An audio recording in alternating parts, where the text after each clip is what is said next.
Hi friends, welcome back to the movie cancer. నిన్ననైతే దేవరా నుంచి ఒక సాంగ్ అయితే వచ్చింది. ముందుగా హ్యాపీ బర్త్డే ఎన్టీఆర్ అన్న. సో నువ్వు నూరేళ్ళు చల్లగా బతకాలని చెప్పేసి మా ఛానల్ తరపు నుంచి అయితే నేనైతే నీకు విష్ చేస్తున్నాను. Once again many more happy returns of the day అన్న.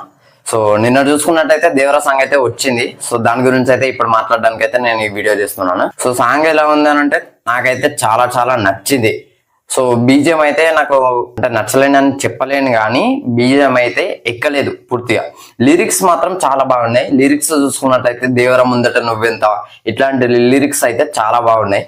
ఈ దేవర ముందట నువ్వెంత దీన్ని పట్టుకొని ఓజీని ట్యాగ్ చేస్తున్నారు, కల్కిని ట్యాగ్ చేస్తున్నారు. ఇట్లా చేయడం అయితే తప్పు. దొరికితే మాత్రం అనగబట్టి గుద్దుతారు. ఎందుకు మీకు అవసరమా ఈ ముచ్చట్లు? దేవర ముందట నువ్వెంత వాళ్ళు ఏదో సాంగ్ లో పెట్టుకున్నారు, అది విలన్స్ గురించి. మీరు చూసుకున్నట్లయితే విలన్స్ పారిపోతున్నారు భయంతో.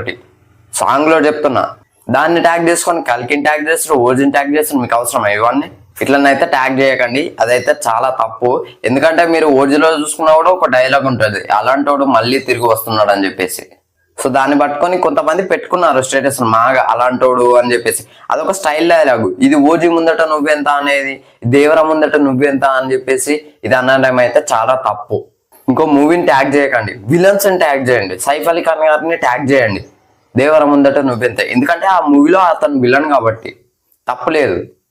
ఆ మూవీ గురించి ఏదైనా ట్యాగ్ చేయండి, అంతేగాని కల్కి గురించి ఓజీ గురించి ఇలా లాగకండి. అర్థమైందా?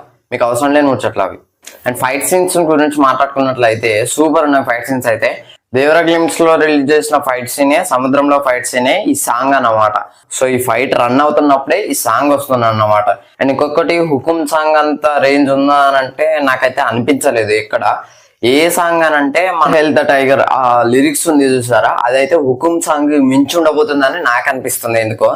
ఎందుకనంటే అదైతే చాలా బాగుంది. ఎంతైనా అనిరుద్ధ్ అయితే అనిరుద్ధే ఇచ్చి పడేస్తున్నాడు. కొరటాల శివ గారు ఎమోషన్ తో యాక్షన్ తో స్టోరీ రాయడం, దాన్ని అనిరుద్ధ్ గారు ముందుకు తీసుకుపోవడం, ఇవి రెండింటిని మిక్స్ కొట్టి ఎన్టీఆర్ గారు యాక్టింగ్ చేయడం, ఇవి అయితే వేరే లెవెల్లో ఉండబోతుందని మనకైతే అర్థమవుతుంది. అండ్ యూట్యూబ్ రికార్డ్స్ గురించి మాట్లాడుకున్నట్లయితే టీ సిరీస్ లో అయితే రిలీజ్ చేశారు, యూఎస్ ఆర్ట్స్ లో అయితే రిలీజ్ చేయలేదు. మరి ఎందుకు చేయలేదో నాకైతే అర్థం కావట్లేదు.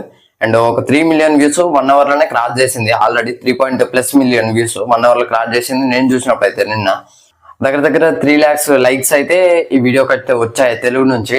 యూట్యూబ్ రికార్డ్స్ ను కొల్లగొట్టాలని కోరుకుందాం. రేపు ఏ మూవీ వచ్చినా కూడా అలానే కోరుకుందాం. రేపు కల్కి అయినా, ఓజీ అయినా, ఇంకే మూవీ అయినా కూడా అలాగే, పుష్ప అయినా కూడా ఏ మూవీ వచ్చినా కూడా అలాగే కోరుకుందాం. ఈ కొత్త రికార్డ్ ని చెరిపేసి ఆ మూవీ ఇంకో కొత్త రికార్డ్ ని క్రియేట్ చేయాలని చెప్పేసి.